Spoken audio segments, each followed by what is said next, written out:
Right now, we're right in the middle of the dry season, and all the waterways have shrunk right up. What that means is that all the animals and the bird life concentrate right on those waterways, and that's what's happening here at the moment.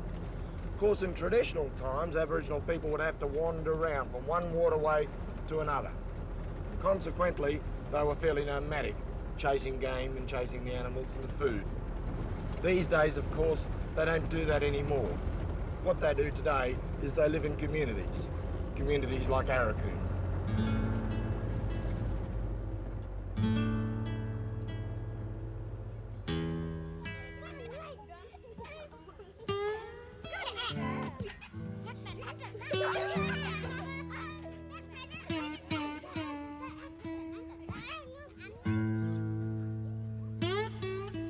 Despite an obvious change in lifestyle, the people of Arakoon, here in far north Queensland, have managed to hold on to many of their tribal traditions.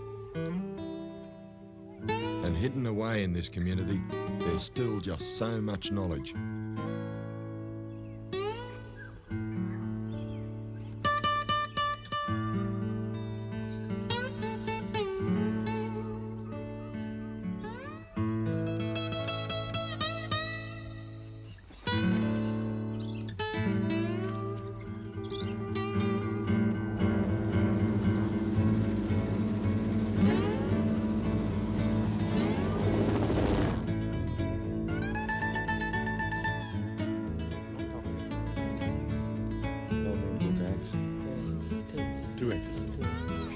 Maybe you make that spear here last time? What? You make that spear here last time, too.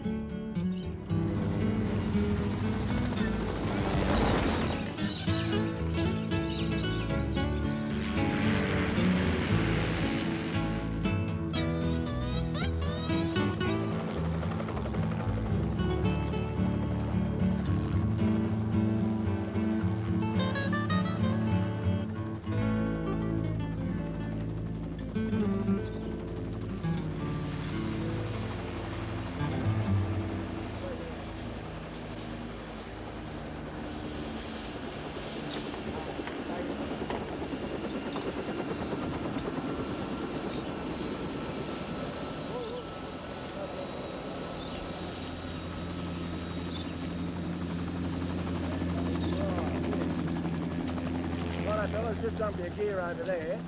Put it down over there for a bit, eh? These blokes are from the city. And of course, to them, survival's helicopters and takeaway tucker. But you get them out the bush for a bit and take all those resources away, and it's a different ball game. They're going to be out here for the next 4 days, and they're going to be taught by the experts. Righto.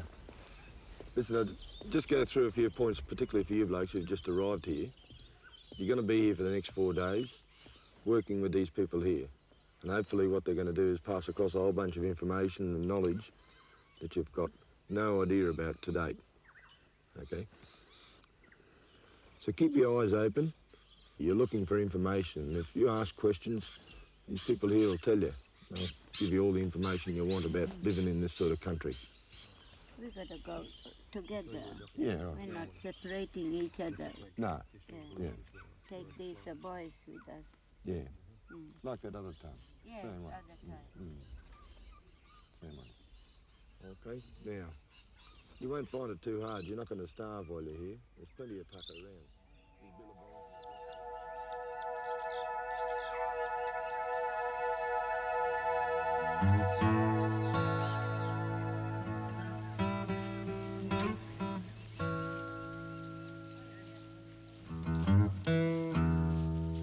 The Army needs to know how to survive in Northern Australia, And that's what my job's all about.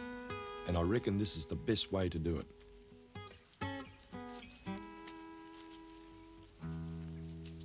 These men are in the Army Reserve.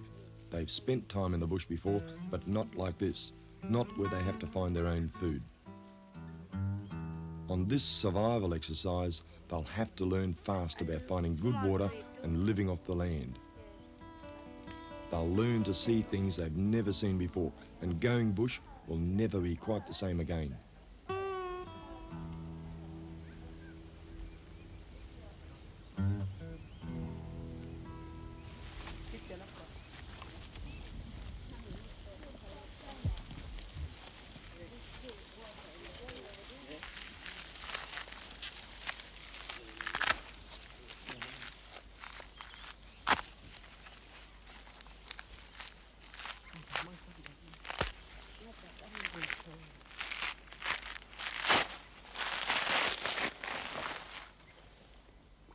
Make some bowl for drink.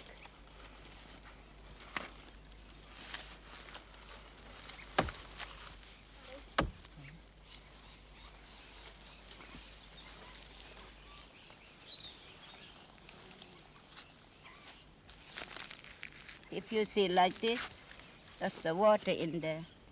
Yes. The tree's bulbs in the bottom. Yeah. Bulbs. Yeah. Was it only this type of tree? Yeah, like this. like this. Oh, Yeah. Taste it, eh, boys?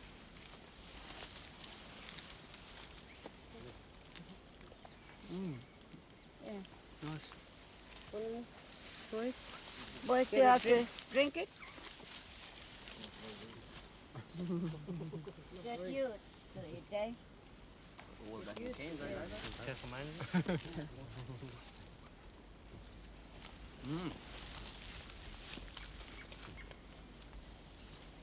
Alright.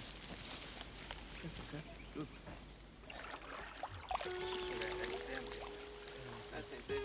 There you go,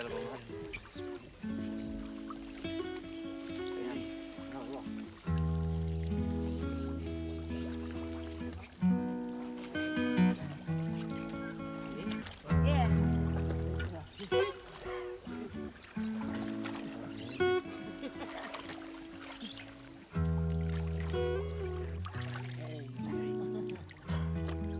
You got one? Yeah, I got one too.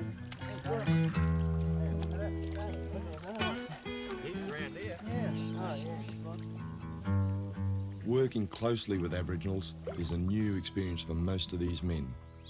They'll have to adapt, and it'll probably take a couple of days for the ice to break. But once things get underway, I'll be leaving them here to learn and fend for themselves.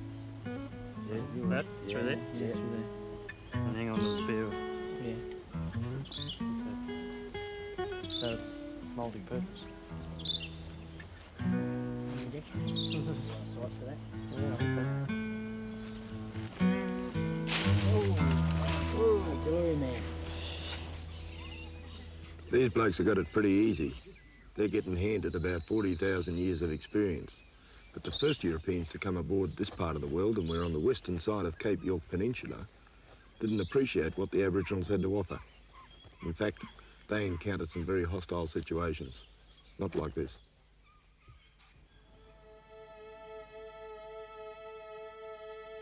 120 kilometres north of Aurukun, there's a place called the Pennyfather River.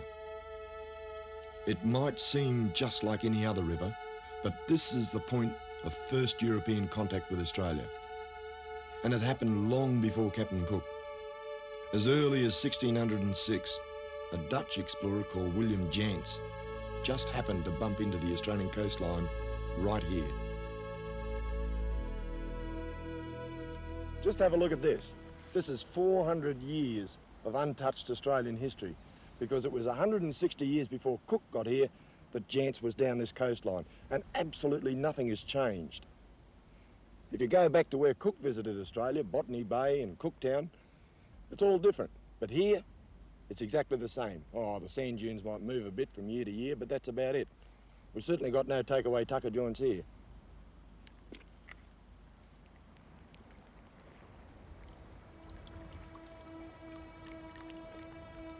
But it seems that Tucker was the last thing on Jance's mind. What looks like a tranquil place today turned into a real nightmare for the Dutchmen. They clashed with the local Aboriginals, the Wicmonkin tribe. Several men were killed and Jance fled. His journal has never been found, but we can be pretty sure that like all the other European explorers who followed him, he wasn't too impressed with what he saw of Australia. It's pretty understandable, really. Those Dutch sailors came out here looking for wealth, spices and gold, things they are familiar with. This must have looked like landing on the moon. It's fascinating to imagine what could have happened if they'd stayed longer. Could they have survived? Those people who attacked Jance have been living off the land for thousands of years. Today you can still do it, if you know what you're looking for. You see these? They're cockle shells, and you get them very commonly along this coastline. All you got to do is chuck them on the hot coals and they pop open and you can eat them. They're just like a mussel. In fact, Aboriginals did eat the odd one or two of these.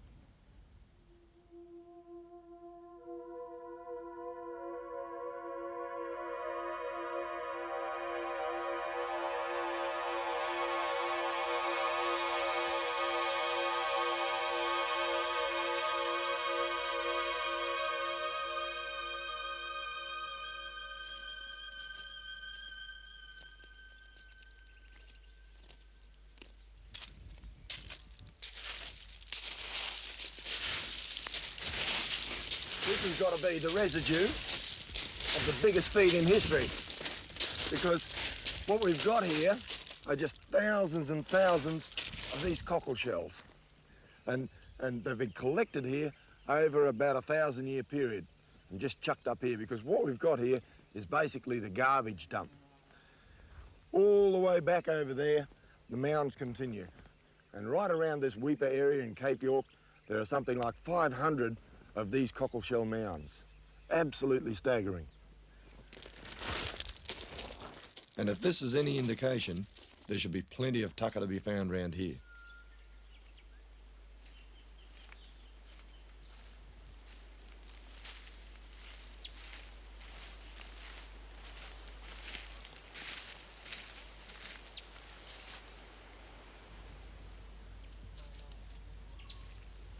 I'll be able to use these later on.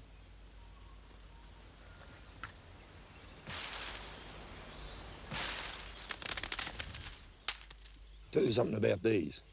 These are a thing called Nonda plum, and they're only found on this west coast of Cape York, nowhere else. They formed one of the basic staple food items for Aboriginal people.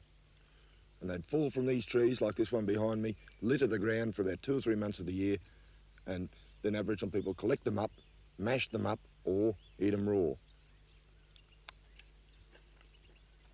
They've got a very mealy sort of a taste to them. Pretty dry too. I was reading in one book one time, an anthropologist bloke by the name of Thompson, I think, reckoned that these were particularly popular with old toothless Aboriginal women. I can understand why. They're one of the best examples we've got of where Aboriginal people actually preserve food. What they'd do is dig a hole, collect up the nuts, and then bury them into the hole. They'd cover them up, and that way they'd stay fresh, and they'd come back perhaps 2, 3, 4 weeks later and dig out the hole again. Of course, when you're dealing with bush tucker, things aren't quite that simple all the time. Right here amongst the Nonda plums, we've got these little fellas here. They're a little berry called gidgee. Now, if you were to crush one of those up and eat it, there's no doubt about it you'd die, because they contain a toxin called abrin. Yet, Aboriginal people found a use for even this. The women would pick them out, crush it up and swallow it to bring on an abortion. The trick is, how do you pick the right one?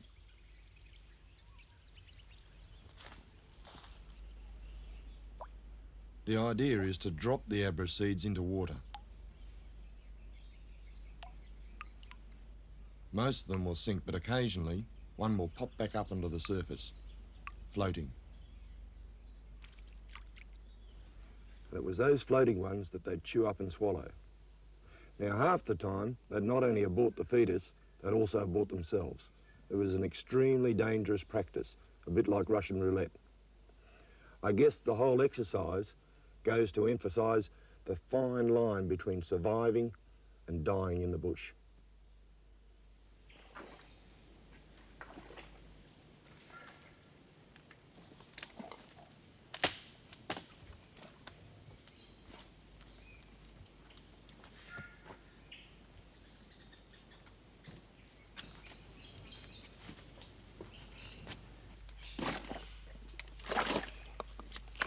Mangroves are not the most comfortable place that you choose to be in.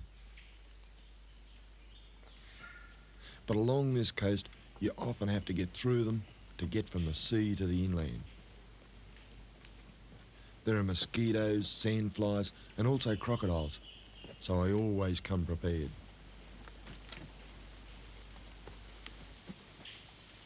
This is not the first place that you'd think of to look for food.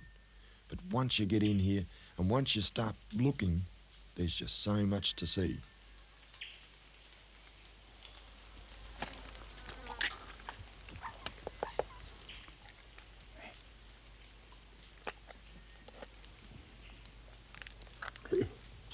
It's an untouched, primitive environment, just teeming with life. Like this little fella here, a Queensland mud crab. One of these will certainly give you a good feed.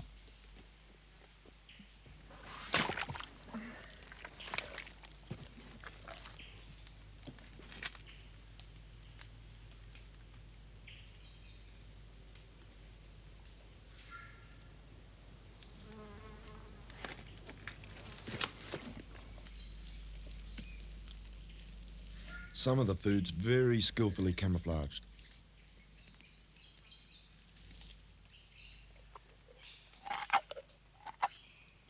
This mud mussel is a real mangrove delicacy. It's high in protein and it tastes great. Well worth the effort of a trip into the mangroves.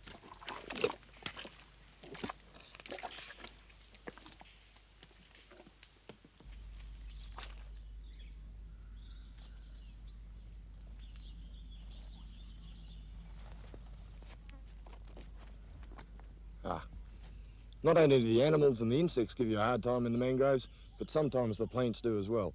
And this is one of those nasty little fellas that you've got to be quite careful of. See that little white sap on there? That's called milky mangrove or blind your eye mangrove. And if you get that in your eye, you'll go blind.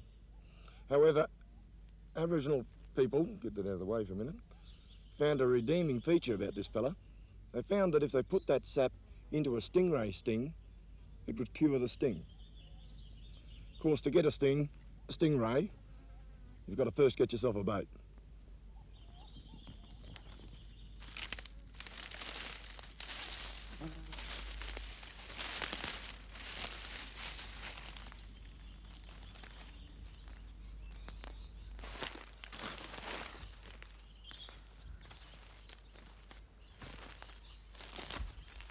The traditional way to catch stingray around here is from a canoe.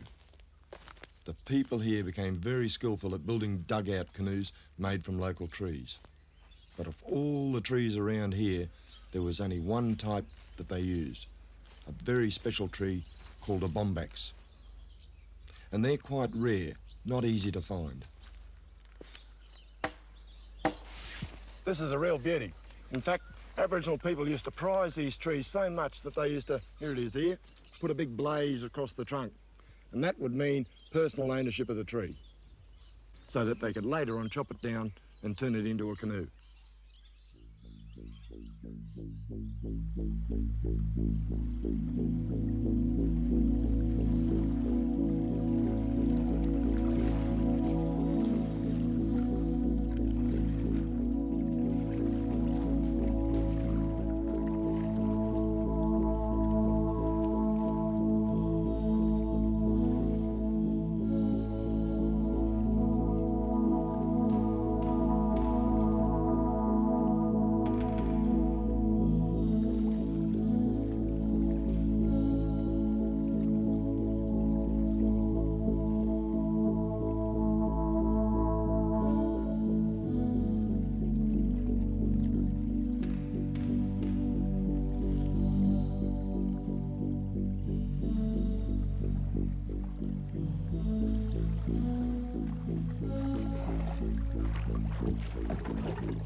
Yeah, get him, get him.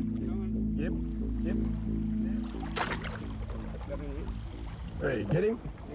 Oh, look at that blue ring, eh? Oh, beauty. Whoop. Yeah. That's that spine. Oh, blue rings all over him. Oh, yeah. What's that needle? You got 2 needles, this fella. Yeah. One missing, second one better. Yeah, 1, 2. You cook him up? Looks a beauty, doesn't he? All right, we want to take this in and go and have a go at him, eh? Oh, paddle him off that. Yeah, paddle him back to the beach.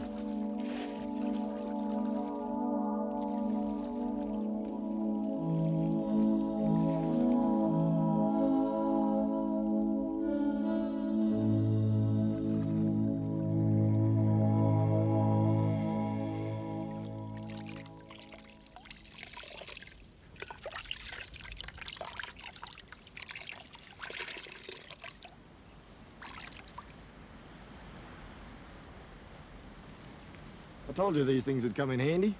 They're a little seed pod off the grevillea. And up here, we call them the bushman's clothes peg.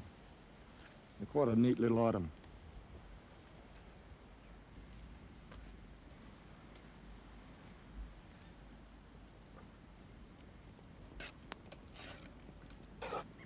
I suppose you reckon I got a big feed of stingray stew here. Well, there's a bit of a local practice in vogue here. And it says that the bloke who spears the stingray takes it home and eats it. That's fair enough. Us blokes who bail out the boat, we got to look after ourselves.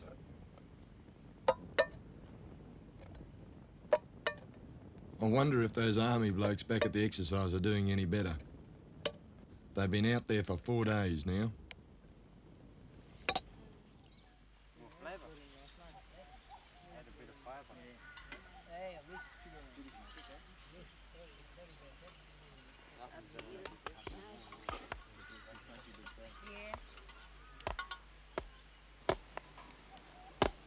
Cái tay này. Dạ, mình chỉnh.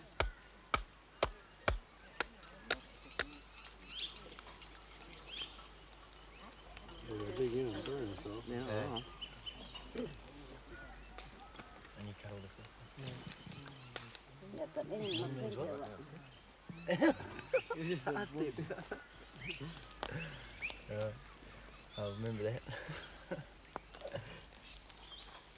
Should get more wood. Turtle. Yeah. Yeah, but any part you should not eat.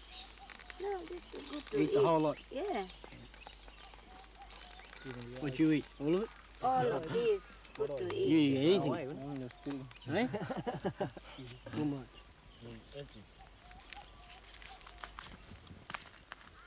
Kentucky Fried Turtle. Rabbit. Rabbit and You cut up little bits, everybody. a little bit down. Yeah.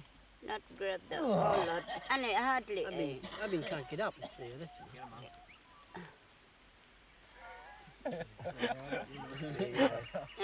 When a fat part of yours, Oh, yeah, good. good. Chicken. Chicken. No, a bit of venison, but chicken. Little bit, Tony, yeah. No, it won't taste Mine, like yeah. chicken. That's good. Tastes better. That's all right. I use this to get the soup. You gotta Yeah. cut it after. File snake. Pass him round. Bones. Lots of bones. Yeah, eat the bones, eh? You eat them then? Eat the bones? Don't chew bones. I chew them. You can chew them up. No, what? Not a thing. Oh, yeah, can in and You wonder. want a fair few of them to make a feed, wouldn't you? Gee, or is that bit of You almond want a there? lot of them, eh? That's almond. Almond, so I don't need that, eh? Good lunch, eh? I want them. Sergeant and wonder. Good. Good and chewy. I young is you. It's like a fishy sort of chook taste, isn't it? Chucky. Now tell us, fair dinkum, what are your attitude about Aboriginals now that you've been mixing with this type of situation for a couple of days, compared with what you had before you got here? Yeah, different. Different. Well, just that, you know, there's so much more. So they've got the culture up here, you know. They don't seem to be... They've got, you know, they can teach us things, which is amazing. Normally you don't think of that. Yeah. And they just... they've got such a rich culture too, and it goes back so far. And they hang on to that, but they also, you know, these guys play guitar in a rock band as well. But he takes both, you know, so that's really good. Much different attitude than you get just looking in the cities. Yeah. What about the area here? Do you feel a bit more confident in this sort of environment now? Oh, much, yeah. Yeah, especially the water tree. Yeah. Or getting the water out of the tree, I feel, you know, a hell of a lot more confident than what I would if I stuck out here for a couple of months. Yeah. Yeah, much more, yeah. We have a bit of a throw around spears yesterday afternoon, and young fellas were having a go. Then old James got up, one hand, give it a bit of a shake, and straight as a die. It's pretty good, they're really right on it. So obviously they've been learning off their parents and well, their grandparents too. Which is really good. Skills in their history. Like they were telling us about all the storybooks they got, and they've got a dictionary written in their own language and everything. They're really proud of that, which, you know, amazed me. Yeah. That actually, you know, embrace the culture, not only just look at it as something we've got to learn, like we would. Yeah. I hope to see you down at Arakoon sometime. We'll come down. Yeah. See you back sometime. Yeah. Thanks for everything, eh? Thank you very much. We'll see you in Cairns. Yeah. Do your recruit course with us. All right. Take you around. Peter? Yeah. Sim in. Yeah. Thanks for helping us with all those things. Peter the fisherman? Yeah, man. From Tiffany. Fantastic. Do you think you're enjoying We'll come to Arakoon sometime. Yeah. I'll probably do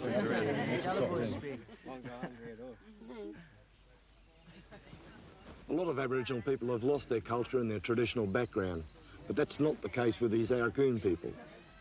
These Arakoon people, interestingly enough, are the same people, the Wick-Monken group, that gave old Jant such a hard time up there on the Pennyfather River. Fortunately for us, times have changed.